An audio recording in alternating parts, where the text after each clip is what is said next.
think about how much you keep a person in jail, right? It's like $120,000, $150,000 a year.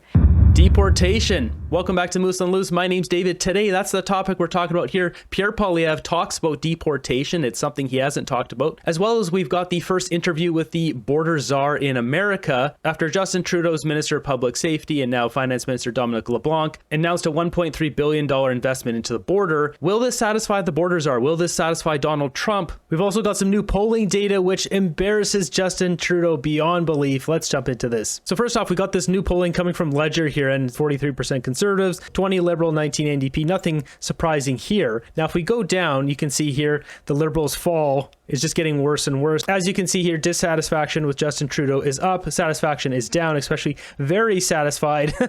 Not exactly inspiring confidence here, Trudeau. This is also reflected on this graph here. You can see 72% now dissatisfied with Justin Trudeau and only 23%, so this is going down. But we take a look at this one. In your opinion, which federal leader would make the best Prime Minister of Canada? What is weird is that it's blue and then it's orange. Justin Trudeau is third, considering the Liberals are in power and they're the ones with all the seats right now. They should, in theory, they typically are always second. Even with the Conservatives dominating, Justin Trudeau should always be second here because they are the ones in power. They have all the seats. And you would think they would drop to official opposition status after Pierre Poilievre wins, but that's not what we're seeing here. We're seeing people would rather have Jagmeet Singh as the Prime Minister over Justin Trudeau. Now, obviously, Pierre Poilievre is going to win, and he should be. This is just something else here, that this rat Jagmeet is now higher than Trudeau. That's how bad things are in this country. If we want to look at those specific numbers here, you can see like Pierre Poilievre, 41% Alberta, male 38, female 24, etc. If we go with Justin Trudeau, Alberta, he's got 5%.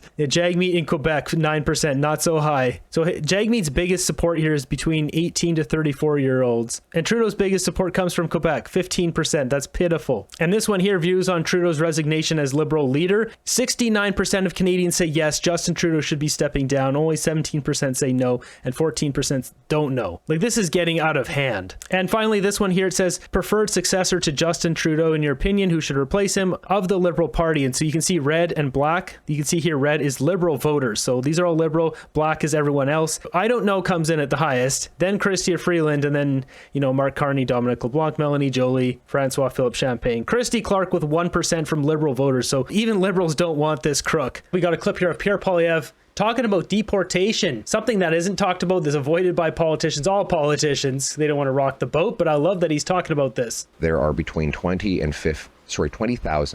and 500,000 people in Canada illegally.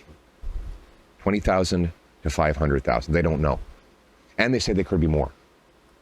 Then we know that there are 30,000 people who've been ordered deported that have not left. We know that for sure. Trudeau has lost control of our immigration. How do you get control? I will take back control. First of all, we will track down the 30,000 people who've been ordered deported, and I will have them deported from this country. They've been ordered deported. These are people who are not eligible to be here. We will find them and we will deport them. Do you have the resources for that?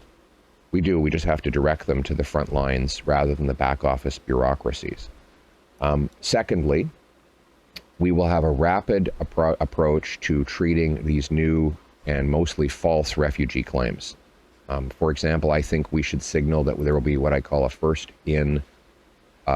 last in, first out. So people who submit claims now because they're frankly international students who want to stay, they're not real refugees, they're not bad people, but they're using the refugee system to try and stay. We have to treat their case immediately so they know that it's not worth it. We have to secure the border so there's no more people coming in illegally and then staying the 14 days necessary in order to be eligible for a refugee application that can take years. We have to stop them from coming in the first place. And then we have to set numbers for immigration that our economy, our housing market, and our healthcare system can absorb. So that means reducing the number. Well said. This is a great plan. Last in, first out. Because they are taking advantage of our system, and then they're getting paid $82,000 a year, just abusing our system, because they don't want to go back to their country, even though there's nothing wrong with their country. His wife is a refugee, and some refugees are legitimate, but many or most are not. Believe it when I see it. I mean, a lot of people want to see action. Yes, 100%. Finally, yes, he should have stated this instead of axe the tax, carbon tax. Affordability is number one, but this immigration situation needs to be handled because this is directly tied with number one. Next up, we got a clip here. So this is the new border czar. It's got an interesting title of America. Apparently, the talks going on with, I guess, Dominic LeBlanc or the Trudeau team, because they put in the $1.3 billion investment recently to bring in the dogs, the helicopters, border security, etc., is going well. My understanding is, and we heard one minister reference it, that you've spoken to two of our federal government's ministers about a border plan that they presented this week. In your view, Mr. Homan, does that plan address the concerns President Trump has about the border with Canada? I don't know yet. We had a very general conversation on both our countries' concern on cross-border crime, right? And we're certainly concerned about the number of aliens coming across the northern border coming into the United States from special interest countries like India, Pakistan, Turkey, and such. Border numbers on our northern border are up 600% from the previous administration. So we got a lot of issues on the northern border. So we talked about that, and they said they found some money to invest in border security and technology, and that we working together with your border security force and RCMP. But we haven't gotten the specifics yet. We agreed to meet in the next few days to talk about specifics, how we're going to make this work. I also committed to them that we're equally concerned about cross-border crime into Canada, and the secure border is going to help both countries. So, one of the things I mentioned to them, I think Canada's immigration laws are too lax. It's pretty easy to get into Canada. There's not a lot of, not a lot of screening is done, not compared to the United States. I'm talking about those who come in just to get to Canada, transit to the United States. I think they need to be screened better before we let them in. Of course, that's up to Canada to change those rules, but I am grateful they're coming to the table to talk about border security, because the northern border is a huge national security risk, just because of the types of population that's coming through it. So let me unpack a little bit of that, if you don't mind, and just start off actually with a more general question. As you mentioned, that the conversation was very general. Would you classify or qualify the conversations going on with Canada as open? Are the lines of communication good? Is there goodwill, in your view, on both sides to reach an agreement that would help Canada avoid the application of those tariffs? Yes, I think the conversation was very positive. Again, we didn't get into specifics. Specifics are going to take planning. But they came to the table. I came to the table with them, and the conversation was very good. I'm optimistic that we're going to secure the border together, both nations together. I'm very optimistic that we're going to reduce cross-border crime, in both countries. So I'm looking forward to getting the specifics and having our border forces work very closely with Canadian border forces to secure that border. And by securing the border, saving lives, because there's been a lot of deaths on the northern border, especially in the wintertime. We're approaching winter. We're already in winter up there. I was just up there last week, and we already got a lot of snow. But we need to get to the table quickly and help prevent the massive amounts of death that have occurred on the northern border the last few years. So, great conversation. I'm very optimistic. I think we're going to come out with a plan that's going to work for both countries. I think we're going to come with a plan that President Trump would be happy with. That's very promising. This guy looks like a tough guy. He's ready to take a bite out of crime. This is the last problem we need right now. We need to get rid of Trudeau. We need to start building up our country again. We need Poilievre in power like ASAP. We don't need the Liberals doing a leadership race and all this bull crap. They need to go. That's good news. We need an election. Liberals are spending us to the grave. Next up, we have Donald Trump continuing to troll Justin Trudeau with the whole purchasing of Canada. Now he's added in the Panama Canal and Greenland. Morella, the latest coming from Eric Trump, Donald Trump's son, and it extends beyond Canada. First, it was Canada, then the Panama Canal, and now Greenland. Trump renewing calls for the U.S. to buy Greenland from Denmark. Greenland's prime minister pushing back on social media, saying, "We are not for sale and we will never be for sale." And Denmark has boosted Greenland's defense following his comments. If the principles, both moral and legal. Trump and his inner circle continue to send strong messages about Canada. Trump's son Eric shared a doctored photo of his father purchasing Canada, Greenland, and the Panama Canal on Amazon. It's very striking that Donald Trump is making these very outlandish comments. Eric Ham says many countries are worried about what relationship the United States could have with the rest of the world during the Trump administration. What we're seeing from Donald Trump is not someone who is coming in looking to work with the rest of the world, but someone who is actually coming in, speaking in a very truculent way, and looking to actually create more antagonism. Political expert Christopher Adams says this rhetoric from Trump is not unusual. In some ways, he's a negotiator. I think we have to remember that. And his way of negotiating is to push to an extreme position and then sometimes retreat to a usable place. Yeah, that sums it up there. He pushes beyond and then he retreats a bit and then gets that extra gain in doing so. He's trolling. That's what he's doing here. I think it's his goal to just completely humiliate Justin Trudeau. For Trudeau talking behind his back, whether it was at the press conference or with all those other world leaders, Macron and all of them. Trump didn't forget about that stuff. That's what this is. Because he knows we can't have him as our leader up here. We need to get rid of him. Canadians skeptical about Trump's comments. I think he's pretty much joking. I don't think Canada would go for it. Well, I think he's using it as a leverage tool. I don't think that anything will come to that because I don't think it's a very popular opinion. I, again, have no idea how any of that would ever possibly work, barring, some sort of overthrow of the government. Trump has continued to tease U.S. expansion into Canada, Panama, and Greenland since winning the election last month, including calling Canada the 51st state, with Justin Trudeau as its governor. Marilla? Alex, thanks for the update. Don't bother, he's trolling. It's photoshopped Amazon post. It's a joke. Next up, we got Pierre Poilievre on The Sun here being interviewed by Brian Lilly. Let's just jump in halfway through this conversation here. You've got some people arguing, including some who have worked for Trudeau's PMO in the past and some politicians. You're talking about, well, we shouldn't do anything that Trump is asking about. You've said already that you see there is some merit in what he said about border issues. But should we be engaging in a trade war? You've got folks saying, like, let's just block everything and show him. To me, that says you want to lay off everyone that works in the resource sector or in the agriculture sector or the manufacturing sector, and you just live in the laptop class world where this won't affect you. What I would say to that is I want to secure our border not to please President Trump or any American, but to save our own families. We've lost 47,000 of our people to fentanyl overdoses.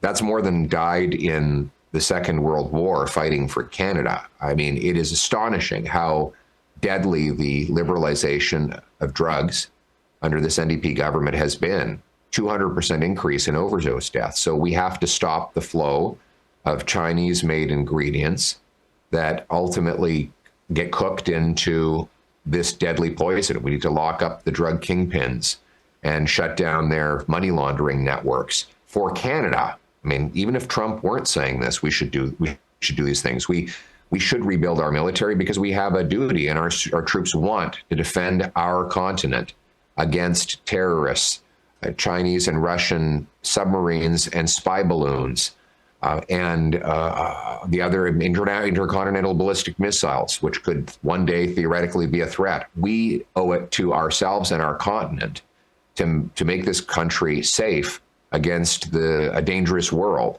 So whether it were President Trump or not, these are things we should be doing regardless, and things that I would be aspiring to do anyway. That's exactly it. These are things that we should be doing. We should be strengthening our border. So why are we just not doing that versus all of this kerfuffle? It's ridiculous. So Poilievre's response here is spot on as usual. So next up, we got a clip here of Toronto Mayor Olivia Chow. It says she explains why she wants the city to fund a $1,000 a month rent subsidy for asylum seekers, comparing the situation to the Irish migration during the potato famine. She's on board here with Justin Trudeau's agenda. My focus has been, and City of Toronto focus has been, build shelter. You can't jail your way out of a homelessness crisis. We know there's a homelessness crisis. For heaven's sakes, 12,000 people are in shelters. Why? Because they are either evicted or they can't pay enough rent, or they have mental health issues, but and can't keep a place, but they don't have the support. They need drug treatment program. There's not enough. There's a long waiting list. And so what do we need to do?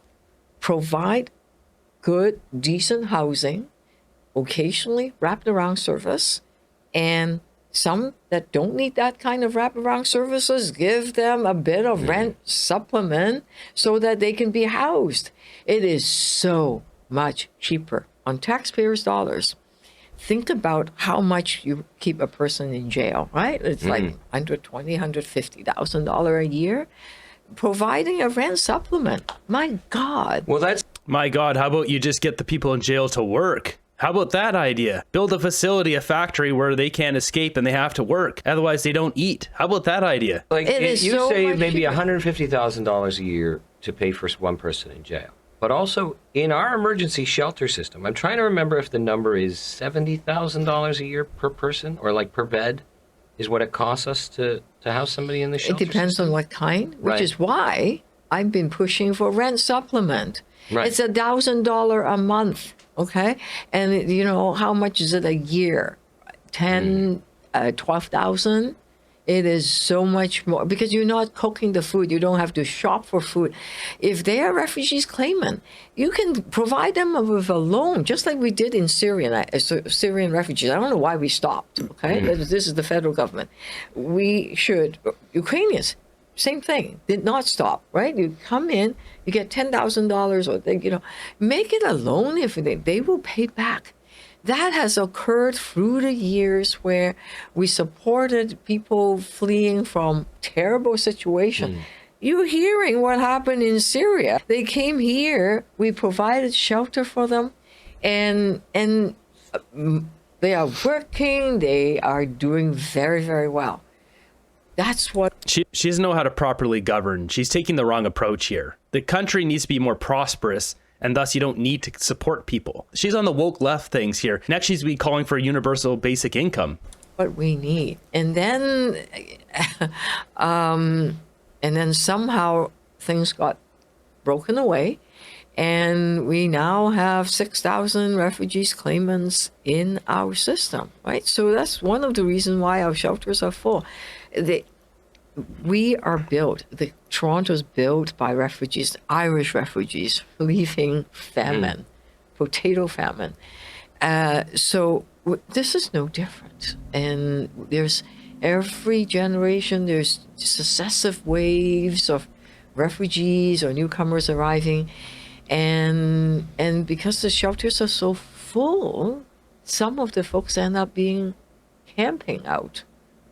Yeah, camping out is not really what they're doing. They're forced to sleep in a tent. I don't think they would refer to it as camping out. Different time, different situations, different needs for Canada. Stop unnecessary asylum into Canada. Stop the expense and have common sense. For the love of sanity, she's becoming more delusional and unhinged than I previously thought. Yeah, she's not fit to run the city of Toronto. On this episode of Far Off Ripoff, here $153,411. This project utilizes a series of quantifiable and quantitative indicators to independently assess the post-election climate in Zimbabwe. More specifically, indicators evaluate whether Zimbabwe is beginning to foster civic spaces for citizens to exercise political rights and support gender equality and empowerment of marginalized women and girls for elections in Zimbabwe. Why? Why is Trudeau spending money on other countries' elections? This is bizarre, to say the least, and it's unpatriotic. We've got this one here, $886,000 spent in Iraq. You won't believe this. The project aims to enhance the capacity of the government of Iraq to better prevent, detect, and respond to biological threats arising from deliberate acts of bad times. That's right. In Iraq, we're spending our money to detect biological threats. This is so stupid. Why would we spend $1 on this? You can't make this stuff up. This is just a sinister waste of Canadian tax dollars. Jumping over to my group, let's check out some memes. I'm not completely useless. I can always be used as a bad example. I see Donald Trump. Yeah. Apparently right now Trudeau is in British Columbia somewhere on a ski vacation for Christmas here. If anyone knows where he is, let me know in the comments down below. All I want for Christmas is my country back. Happy holidays, Merry Christmas. Trudeau's deficits. Yeah, look at this craziness. Like, just out of control. You know, it's not one surplus, all deficit. There's no such thing as government funded, it's all taxpayer funded. When you're grasping at straws, but you ban straws. There you have it, the preliminary talks. Sound good from the border czar. This is the first good piece of news we've had from this situation. But don't worry, I'm sure Justin Trudeau will go on a feminist rant here soon, further insulting Donald Trump like he always does.